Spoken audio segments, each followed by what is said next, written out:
The views expressed and the opinions given by the individual host, guest, random reptoid, or chupacabra may not necessarily reflect those of AM 950 Radio, its affiliates, or its sponsors. Now, it's time to step into the unknown.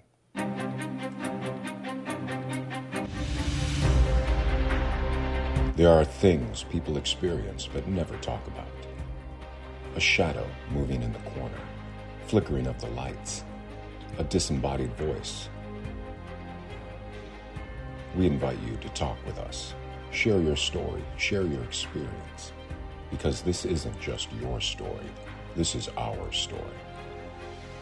This is GhostBox Radio with Greg Bakun. And this is GhostBox Radio on AM 950, where every night we talk about the paranormal, ufology, Bigfoot, and so much more. My name is Greg Bakun. Thank you very much for joining us on this Wednesday evening. It is going to be, we're going to be talking about some stuff here that, first of all, we're going to be talking about some of my favorite areas in the United States when it comes to hauntings. We're going to be talking to a new author, and we're going to be talking about she's doing too much. She's not coming out with one new book. She's coming out with two new books. So we got a lot to cover here, and I'm really looking forward to it.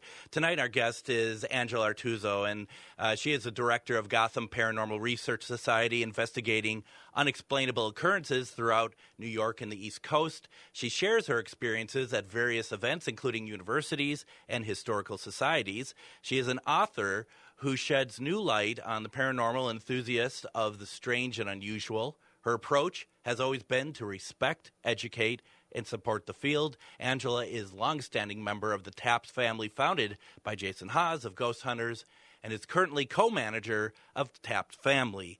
Angela, welcome to GhostBox Radio. Hey, Greg. Thank you so much for having me. Oh, my goodness. Thank you very much. You're a busy person right now, and you just got back from, the Massachusetts Paracon? Mass Paracon, yes. How was that? It was awesome. It was great. Such wonderful people. It just was wonderful seeing everybody again. It was full of authors. I got to be included on the new authors panel. And it just was wonderful all around. Great seeing old friends, making new friends. And I got to share the day with my mentor, Sam Baltrusis. We worked on some of Sleepy Hollow sites together, so it was fun. And Sam has been on the program many times, well, twice. I mean, let's not get crazy over here, but he has been on, and it's always fun to have him on and talk. And then we had Alex on as well. So it's you're in good company for sure with both of them. And there's a couple of, as I said at the top of the program, there's you're talking about areas here in your books that I really love, and I've only really been out to the East Coast, like in Connecticut. I've only went out there once, and that was a couple years ago, and that was off the hook. Is incredible. And of course, I've been to Gettysburg. I guess I should include that. But there's two books we're talking about here today. Gothic Hudson Valley, Haunted Legends and Ghostly Sightings. That's going to be released on November 1st. And then the second one is Gothic Long Island, Haunted Legends and Ghostly Sightings. That's going to be released December 1st. I find it very interesting, Angela, that you have two books that you're releasing so close together. Why are you doing it that way? Just curious. It was actually the publisher's choice, and it was very unusual how I got to do these two books together. Sure. Because I always wanted to just write a screenplay. That's what I really wanted to do. And I hooked up with Sam, and he was starting a ghostwriters group. And, working with publishers, how to start your books and things like that. And it was so strange because the first night that I went to the ghostwriters, I was approached by the publishing house, and they wanted me to do 3 books and asked me if I would move forward with that contract. And, they saw what I did. They knew the locations that I visited, and they wanted to hear more. So I said, sure. So there went the screenplay out the window, and I just moved right ahead with the books. And I just kind of steam plowed right through the whole thing, just nonstop for the last year and a half. Well, there goes the screenplay for right now. Right. I mean, there's always plans, but I mean, boy, and that's the thing. And I never tire of authors writing about historical places with a paranormal twist to it. That is a genre, and that, to be perfectly honest, that's what keeps this show going. But I never get bored by it, because once you find somebody who is a really good researcher and just can be able to put their own spin and synthesize all this information together themselves in a way that makes it entertaining, I could read this stuff forever. I really can. Yeah, I know what you mean. And especially like all the new authors that I've been meeting, it's been amazing, because now I have a much deeper love for it all, because I know what goes into putting a book together now. I know how hard it is to research these locations and the hours and time you put in. So I have tremendous respect for all authors at this point. Moving forward, I just want to keep reading more and more from them. And I mean, does it give you the fire to do more yourself? It does, because it's just more doors opening and more fascination. So I want to learn more about that location. I want to learn more about this, that, you just keep going, and it just sort of lights that fire. Once you get through that the first round of dealing with a publisher and completing your book, and you know that it is possible, no matter what level you're on, it's always possible to keep moving forward. And it just makes me want to do more. Well, and the thing is like, as we read at the top of the program, you share your experiences at various events, including universities and historical societies. So the history of places clearly has been something that has been with you all the time, right? I mean, this is something that you hold very close to yourself. Always. And even, for our investigations, if we do public events, we do it for the historical locations, so that they can stay alive. Future generations need to know that these places existed and know their history. It's important. And history, as I get older, history is like history is being made all the time. And, you're in an area that there is a lot of history. I mean, I guess everywhere has the history, but what you're writing about are areas of great interest to me. But where I'm kind of getting at here too is like, there are so many places now that maybe at one point we didn't consider historical or older, and now it's other people are looking at it that way. And it's like, that's the cool thing about it, is that there's always new perspectives that are being added to our list of what is historical and what we can talk about and write about. Right. It's true. And there's always going to be more and more locations that are going to start turning up as people dive into their research. You'd be surprised. It could be the smallest little tidbit, in the Library of Congress that opens up this whole brand new door for another chapter in history at some point. I bet that's what's the fun part, is the mystery that's attached to it, and that if you are somebody who is good at unraveling history and putting pieces together, I mean, that's what we as a reader, I don't write that sort of thing. That's what I want to see. That's what I want to see, is where you come up with your aha moments. And maybe not. I mean, I think it goes both ways, too. I'd love to see the aha moments, but I also love to see that somebody is really just passionate about a location and they're giving me all the facts about it as well. Because not everything's going to probably have an aha moment, I would suspect.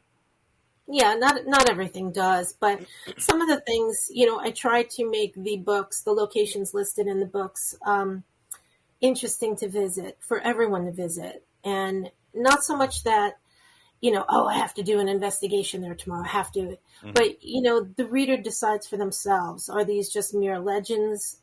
Is it truly haunted? Let me go check it out. I'd love to learn more about this place. So I left a lot of openings for the reader to do that. I like that. And, as far as for me being a paranormal investigator, I think I'd much rather read about a lot of these places than investigate them, only because some places that we read about that of historical value is oversaturated, I think, with groups or whatever, events, whatever. And I understand that that's the prerogative of the people who own these locations. As for myself, I personally, I truly believe that there are certain places that can be over investigated. So I'd much rather read about them. And there's nothing wrong with either side of that. I just rather read about it. There's some places I don't do dark energies anymore. I don't really want to go to places that are like, ooh, it's really dark at this, sanitarium or this old prison or something like that. I much rather read about it and be interested than being like, oh, I'd love to now connect with them. That's now becoming, as I've been doing this long enough, this has been kind of the direction I've been going in my own personal research in my field. I'm with you on that. I've taken a couple of steps back. I'd rather observe, read, do my own research on a location, and I'm not the first one to jump on board if something is dark and evil and let's go, we're going to get scared. It doesn't thrill me. No. I'm not there for the scare. I know a lot of people, nowadays they start, they see what's on television and they want to reproduce that. And not everything's a horror movie. I mean, I didn't do this for that. I did it for the history of the location. Like many of the old school investigators, I know feel the same way. And, we're all like-minded individuals. We kind of want the same thing.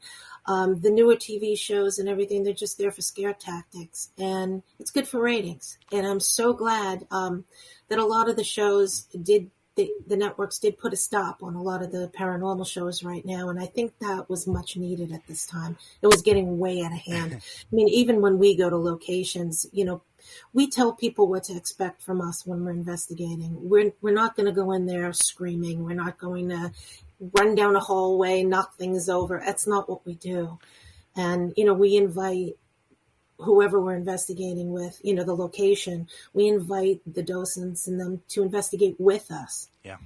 So that's how we do it. No, and I'm very much on the same level there. And I would agree about the television. I think I think one of the things though that is kind of a sad kind of outcast to that, of course, is when you think about a show, you being part of the Taps family. And for those who don't know, that's the kind of the parent group of investigators throughout the country, all based from Jason Haas and the original Ghost Hunters.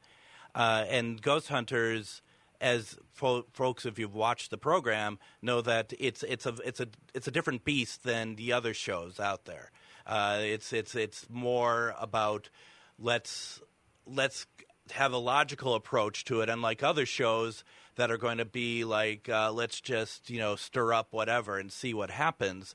I do feel bad that, and they're not going to be down long. They're going to find either a YouTube or something like that. I know that without knowing, I don't know them, but I know that they'll find a way to be able to come back, because I think the way of them doing investigating is important for people to see.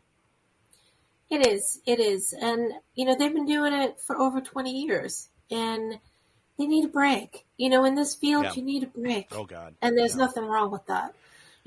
Everybody has families. You don't realize how much this can take out of you.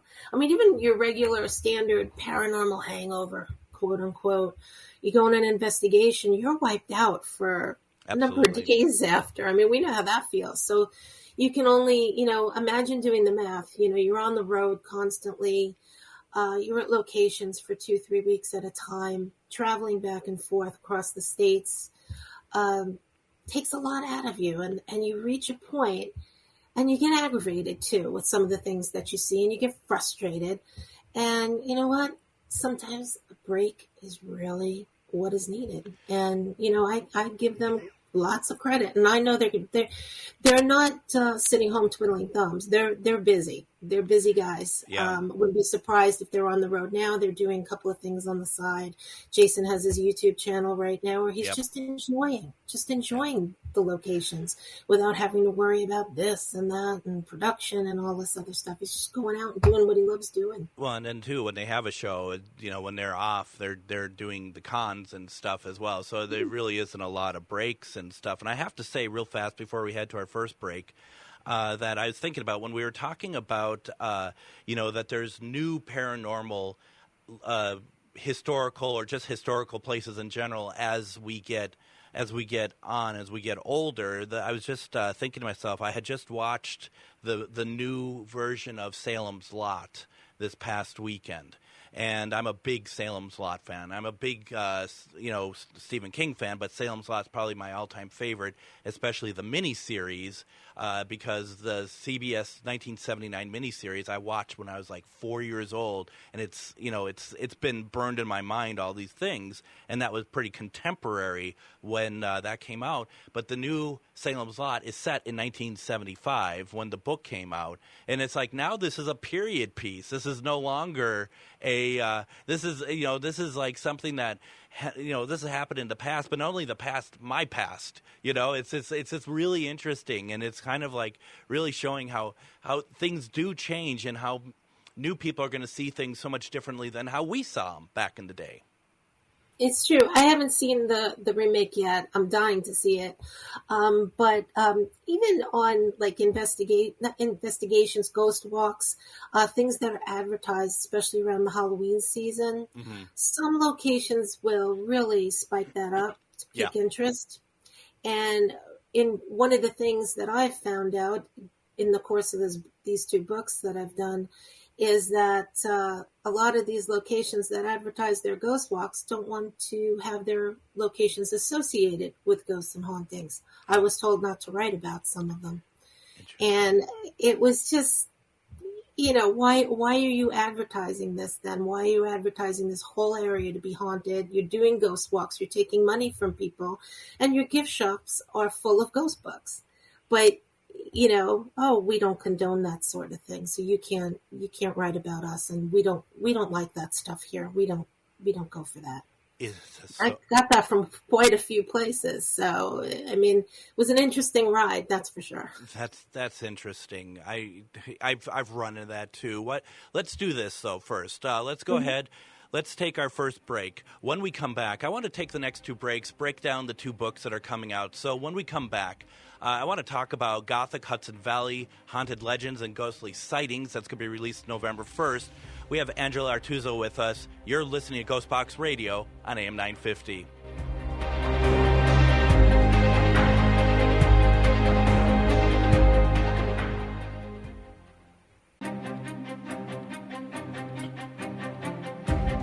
And welcome back to GhostBox Radio on AM 950. My name is Greg Bakun. Thank you for joining us tonight. We're having a great conversation with author, historian Angela Artuso, and we have been talking. We took the first segment, and we were talking a lot about just her background. And, we always talk, when I bring folks on, we're always talking about, like, the state of the paranormal and stuff like that.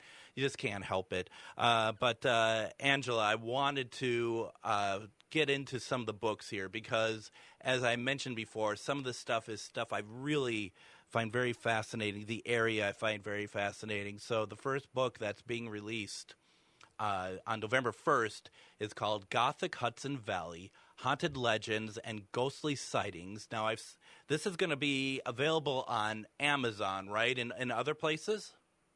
Barnes & Noble also, so, yeah. In store?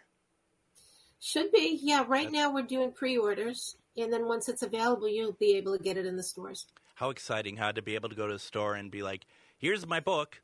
I know. Here's my book. Where's your book? Oh, you don't have one because mine's right here, I think that's the way to do it.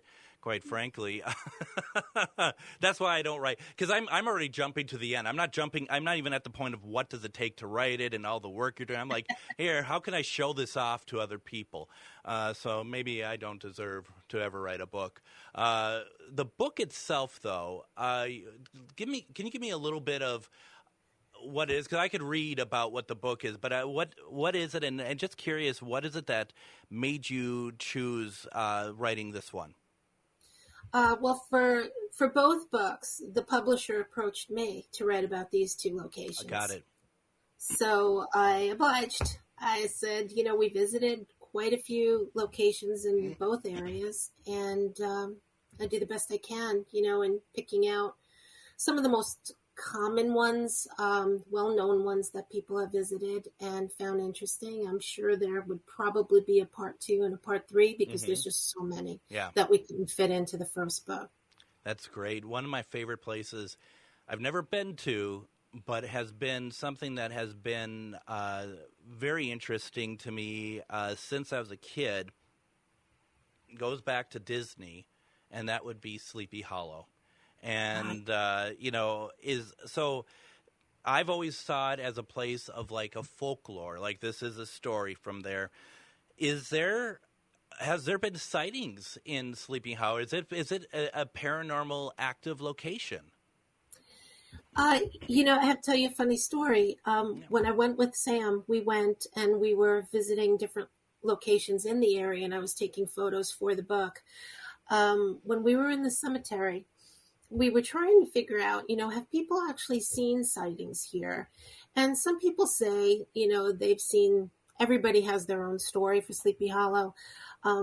But our story, which was weird, was while we were walking through, I thought I saw somebody standing behind a headstone when I was taking pictures. And when I looked at the photographs, again, I thought I saw something sticking out from one of them.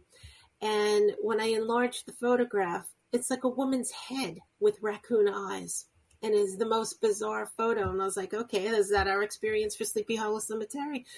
But that was definitely interesting. I know Sam has had his own personal things happen in the cemetery as well. So there's quite a few. Is it on an individual basis? Does it depend on the person who's having this experience, or is this like world over where everybody has had an experience walking in there? So I'm not sure. I'm not sure what to make of it. And that's the great thing about it, is that people could go and check it out. But from there, they're able to start. The starting point is reading about what you've written about it. And, that whole area, Hudson Valley, Sleepy Hollow, all those locations, to me is what Halloween looks like.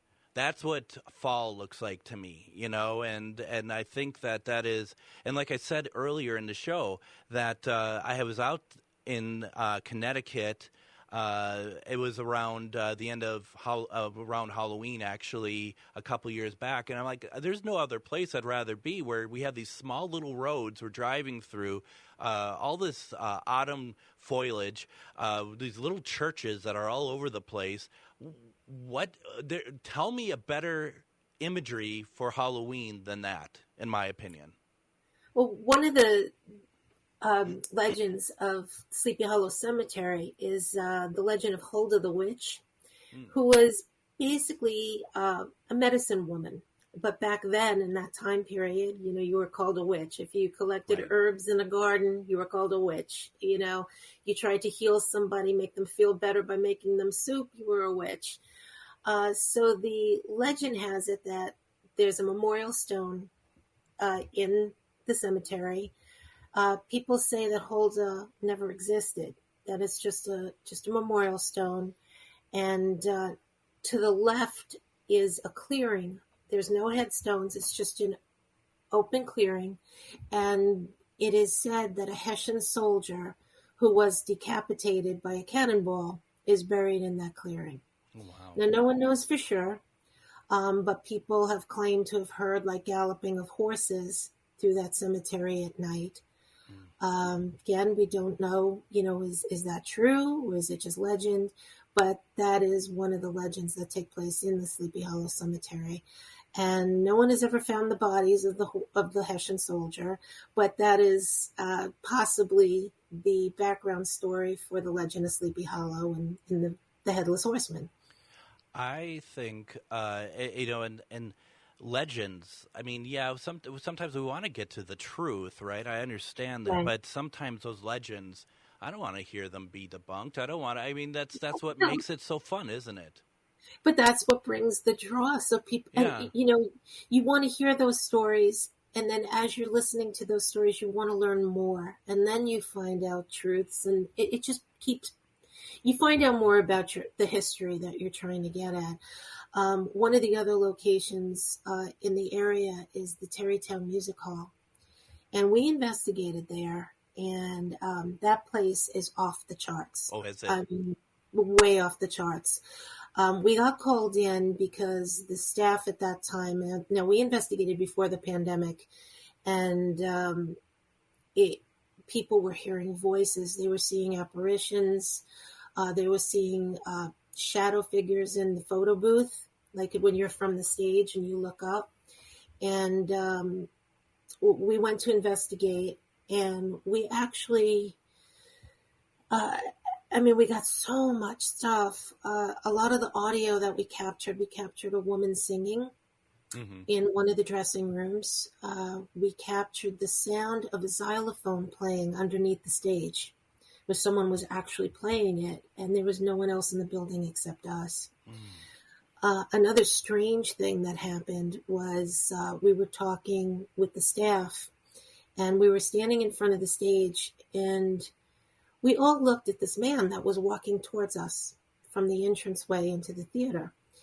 And we're looking at each other, and we're like, who is that? He's not part of our team. Is he part of the staff? And we're like, no.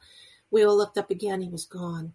Amazing. He was only about 4 feet away from us, and he just disappeared right before our eyes. It was the most incredible. And multiple people had seen him. All of us had seen him. Yeah. Not just me, not just my team, but the staff. Because we were talking about their experiences and what they experienced on the stage and in the theater. We also had found, we uncovered a death in the theater. I was a vice presidential candidate from the early 1900s. Oh, wow. And he was watching a movie. They had run movies and performances back then. And there's conflicting reports on it from what I could find. It's unclear if he died in one of the orchestral seats and was carried out to the lobby, or he felt ill in the seat and was carried out to the lobby and died there. But nonetheless, he died in Tarrytown Music Hall. So that was an interesting find that we found. Wow. And there's just so much in there. It's incredible. I don't even know where to begin. Well, and I, as a seasoned investigator, and I've been to a few places where, like you said, it's just there's a night that things are just one right after another, and you cannot believe your eyes, you cannot believe your ears.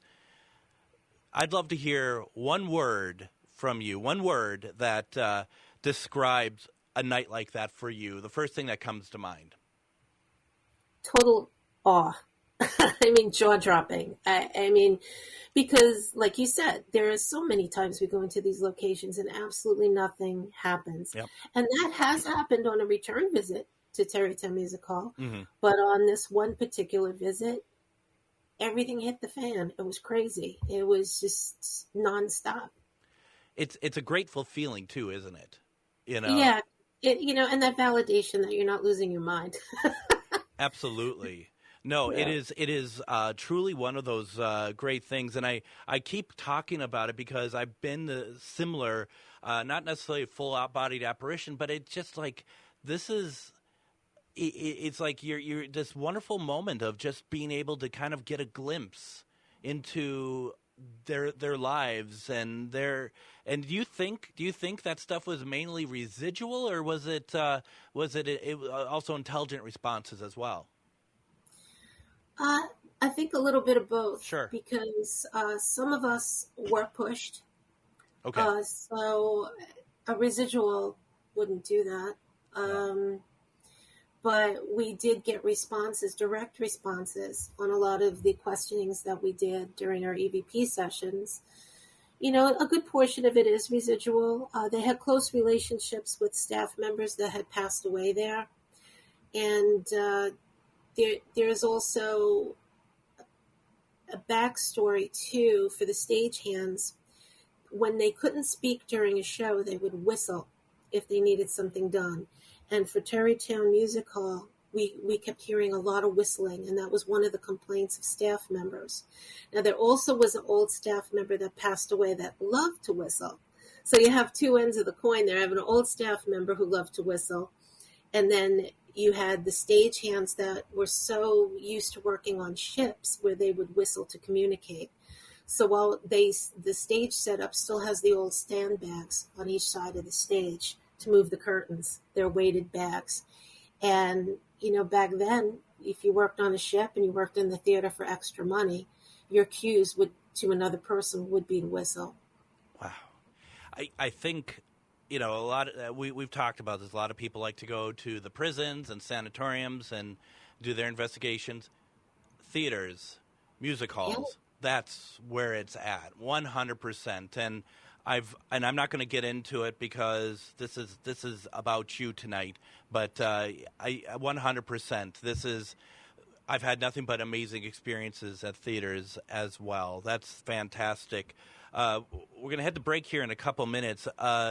Another place that's on there that confused me for the longest time is the Stanley Hotel, because I'm thinking about over in Colorado, but the Stanley Hotel, first of all, I believe it's older in your area. The Shanley? Is it Shanley? Is it Shanley? That's why I always get confused. I quoted Stanley too, so don't feel bad. It's just like an automatic. You think of The Shining all the time. Well, and that's why I probably never found it when I went out there, because I was looking for the Stanley. No, I never did that. But I would... Shanley, and even still looking at the text that you've written, I still saw it as Stanley. That's just amazing. It's amazing how a brain deteriorates to such alarming degrees. But Shanley, I do, even though I don't know the name of it. Apparently, I see a lot of people out east that they're going to it. There are a lot of peers in our field. They're going to it. They're checking it out, and they love it. They love it out there. It's a great location, as far as what I hear. It's a quaint place. It's very unique. Everything is close together. It used to be a brothel. Okay. And there's just a lot going on in each room. I don't even know where to begin with there, because again, there's just so much information. I know one story in particular. One of the spirits that haunts there is the spirit of little Rosie. And she has her own room. They have a little pink dress hanging for her and all her toys. And she was the barber's daughter. And the barber used to live there. And when it was a hotel, he cut customers' hair. And one day they couldn't find little Rosie. And unfortunately, she went exploring. And on the side of the Shanley Hotel, there was a well. And she moved the cover of the well, she fell down and she died. Oh, no. But her spirit is one of the spirits that stays with the Shanley. There's a lot of children there. Yeah. There's a lot of children. The original phone booth is still there. They used to have, in the days of Prohibition, they had liquor downstairs in the basement. That little entryway is still there. It's just so much history there. My gosh. Well, that's why people have to, on November 1st, get your book. Or actually go there right now and pre-order it. So now, we said the book is available through Amazon and Barnes & Noble. Are you putting it through your website at all, or? I'm going to eventually post it on the website. I want to make sure it's out and available, and this way people can just go right there directly to order it. I'll put the actual order link. But I probably will be putting up the pre-order link as well soon. I just got back, so I've been traveling nonstop too. So it's been crazy. But one thing before I forget that I did want to mention, in the Terrytown area in Sleepy Hollow, there's a location called King Mansion.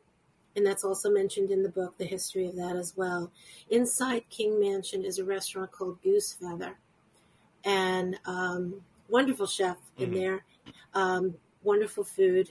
Great meeting place. And you walk up the steps and you're right into the restaurant. And there's a backstory there. A couple enjoyed their meal there so much. And when you pay your bill, they put your receipt in a hard-covered old book. Oh. And this couple enjoyed their time so much they wanted a keepsake, so they kept the book and they walked out with it.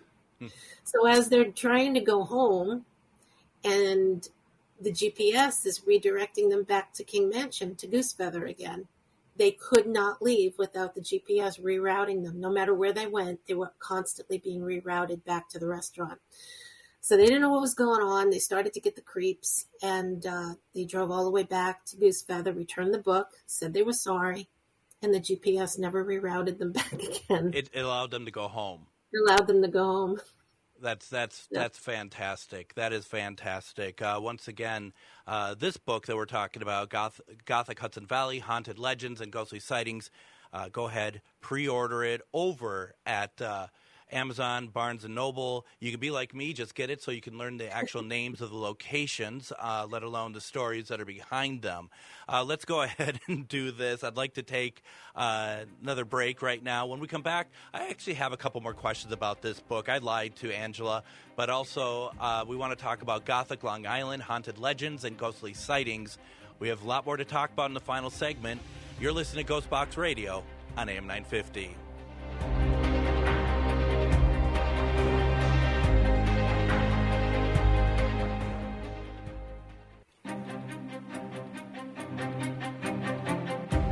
And join us tomorrow on GhostBox Radio with Greg Bakun. We're going to be doing a replay, and that replay is of Lynn Monet. We've had her on a number of times about her book, Omnipresent.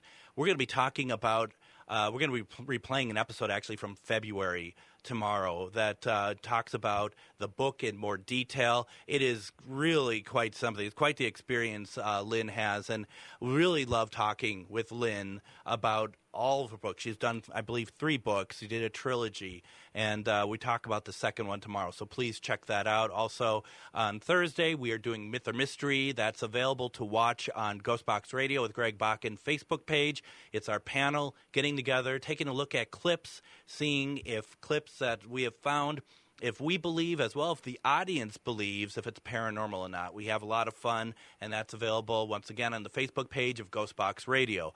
We are finishing up our conversation with Angela Artuso. We are talking about some books that she has written, just a couple of books that are coming out a month apart. That's all. No big deal. We got done talking about one. Now we are going to kind of dip into a little bit Gothic Long Island, Haunted Legends, and Ghostly Sightings. And Angela, first of all, this has been so much fun talking to you about all these wonderful locations, and I always love talking to paranormal investigators who really are very good at what they do and are able to take it and teach others, including myself, these locations, how you do it, respect for spirit, all that stuff. So I just wanted to thank you for that. This has been a lot of fun, this conversation. It has been. It's always enjoyable to talk to someone who does it as well. So it's great. Well, thank you. And so let's switch gears a little bit. And I know I switched gears a little bit on you. Let's talk a little bit about what the second book is about. Okay, the second book is Gothic Long Island, and it highlights some of the most popular haunted spots in Long Island. And we've had a few. I think one of the most famous locations and well known by everyone on Long Island who's into hauntings and ghosts would be Katie's of Smithtown. Okay.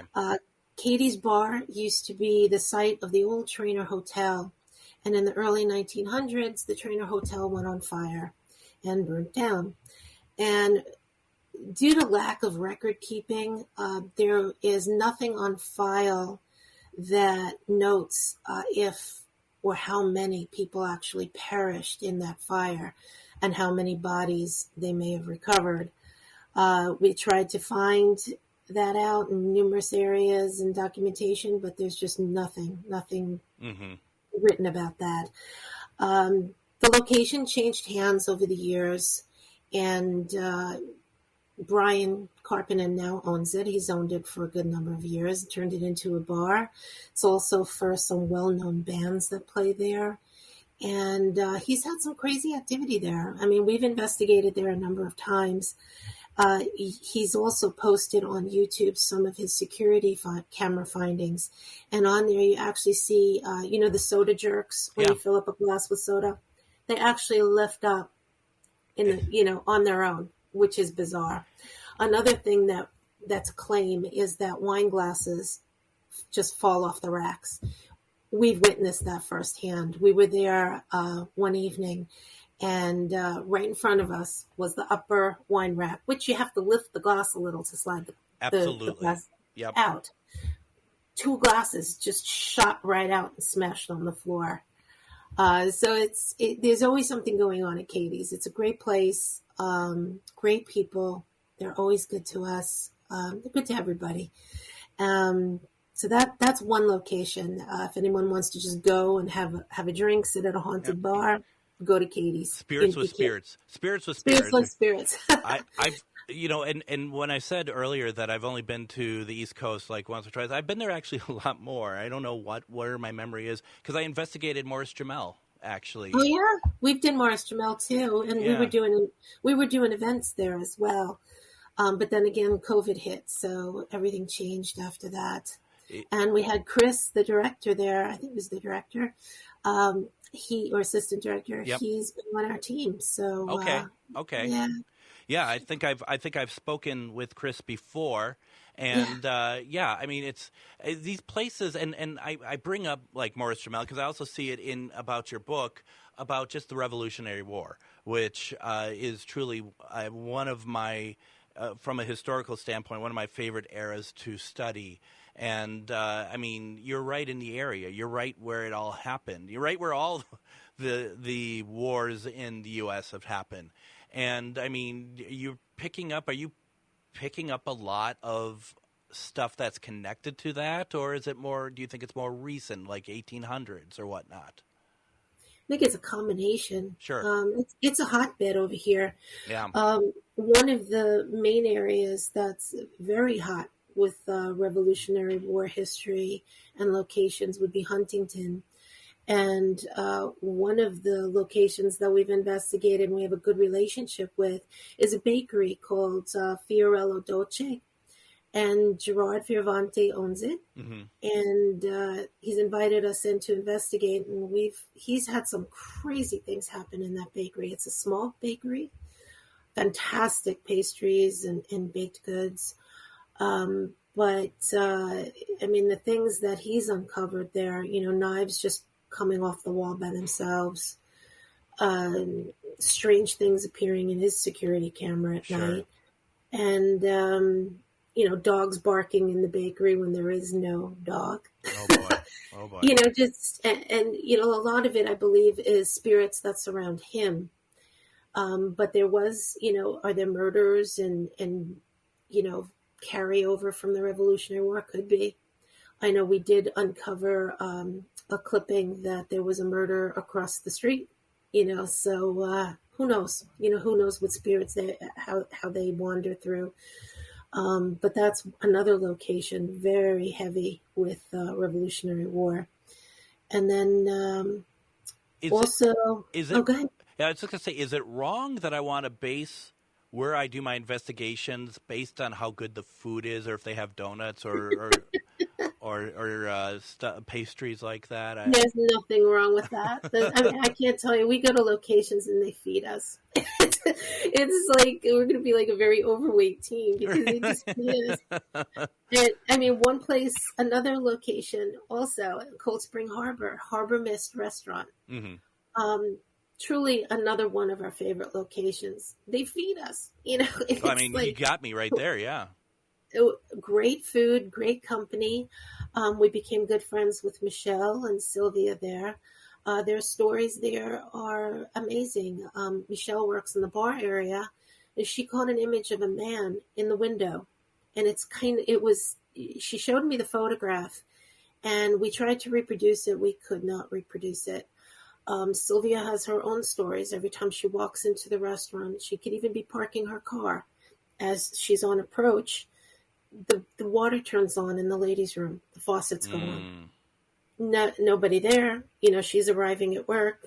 There they are. The faucets are on when she walks through that door. When we did a quick investigation there, like a walkthrough, I had a ton of EVPs on the steps going to the upstairs part of the restaurant. And I mean, this is just on the stairway itself. We got a ton of EVPs, probably within, I'd say 4 or 5 minutes span. So now the upstairs part of the restaurant had a worker that witnessed something so terrifying to him, he couldn't stay. He just dropped his tray of dishes, put it down, blew out the door, and never came back. He said, I'm not stepping foot in the restaurant again. He quit on the spot, called them up, said, I'm never coming back again. Wow. And he was petrified. And some of the workers who saw him run out said that he had a look of sheer terror on his face. Now, the back history to that is that it's an old whaling town. And this woman in particular, her husband was away at sea, and she needed extra money, so she worked in the brothel upstairs. It was a brothel at one time. He came home from the seas, stopped downstairs for a drink because there was a bar downstairs at the time, caught a glimpse of his wife with another man, ran upstairs, found out she was, a prostitute while he was away, and murdered them both on the premises. So there's that history for the restaurant. So it's all these places, they have like these little hidden background stories, and there's just so many. And especially also in Cold Spring Harbor, that whole strip seems to have hauntings to it. That's what I'm saying. These books, I could probably do a part 2 and a part 3. And I hope you do. I mean, it's as simple as that, because, there's one thing about checking out like the internet and stuff to get some idea of history. There's other about documented, researched, and like with a plan of research to be able to get like a fuller story than just and yeah, you're going to go through as a seasoned investigator too, I'm sure, and really try to make sure that what's in there, if we talk about hauntings and stuff, aren't just hyperbole or just a lot of the legend says. I mean, yeah, there is that, but there's also like, yeah, well, here we go. This is a possible. This is possibly the inception to the Headless Horseman, and that I didn't hear that before until you mentioned that. That was really cool. So yeah, I like that. Well, I like to. I left it for the reader to have their own experience, because I think that's something that's needed. You can't just take what somebody says and say, "Oh, this is what I found is haunted." You have to believe me. You don't have to believe me. You go bring a recorder, take some photographs, see what you can find. And, I'm a big advocate for that. Don't leave it to one person. You can do your own research as well. Absolutely. Angela Artuso, you have 2 books coming out. Please, folks, go check them out. These are going to be, I think these are going to go over very well. They are called the Gothic Hudson Valley Haunted Legends and Ghostly Sightings, as well as Gothic Island Haunted Legends and Ghostly Sightings. Angela, thank you so much for joining us. Thank you, Greg. It was a true pleasure. And I want to see you back when we can talk more after I read them and when you write more books, okay? Absolutely. You got it. All right. Everyone take care. We'll see you live on Friday.